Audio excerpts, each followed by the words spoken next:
And then there are two districts that sweep up most of Nampa, and then Meridian ends up with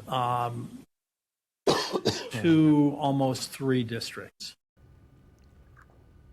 Yeah, nothing better to bring on an afternoon nap than a legislative redistricting meeting, am I right? No offense to the 6 commissioners involved, but man, even the name, Commission for Reapportionment, just sounds like a hoot, doesn't it?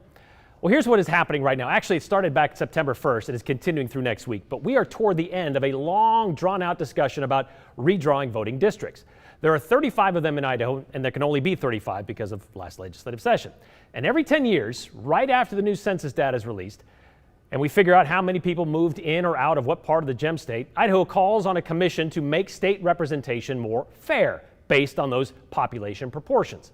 So that commission has spent roughly 30 plus hours looking into this, but we wanted to see if we could explain it in roughly 3% of that time. So we asked Boise State political science professor Dr. Stephanie Witt to make it make sense in 30 seconds. So in Idaho, the redistricting commission will divide the state into 35 state legislative districts, and they will try to get the populations as close to equal as they can. And there are a handful of other rules they have to keep in mind, like not splitting counties if you don't have to, and trying to make the districts contiguous, the areas contiguous and so on. But the point is that we end up with about the same number of people in all 35 legislative districts. Boom, 30 seconds, she did it. All right, so why should the average person care about this stuff? Well, because as Dr. Witt told us, this redistricting could determine who you vote with. Think of it like this. Over the last decade, Idaho has been one of the fastest growing states in the country. We've had a lot of people move into some of our urban areas. A few others leave some of our smaller areas. And all of those areas may be misrepresented after 10 years. So who you voted for last election, last year even, may not be who represents you going forward.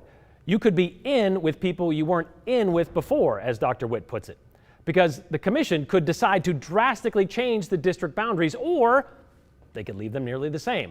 And this applies to who represents you in Congress as well. For example, Idaho gets 2 senators like everyone else, but based on overall population, Idaho also gets 2 seats in the House of Representatives, thus 2 congressional districts. And this is how those districts look now. So the commission could decide to keep it this way with a sort of vertical split cutting through northern part of Ada County, or they could change it completely and go with version number 2, as you see here, where it's the southwestern corner of the state, including all of Ada County, and then it's everyone else. And they would also flip the congressional districts. District 1 would be on the east, District 2 would be on the west. And per the last meeting held earlier today, the commission does look to be leaning towards something that resembles the first version, something kind of like we already are right now.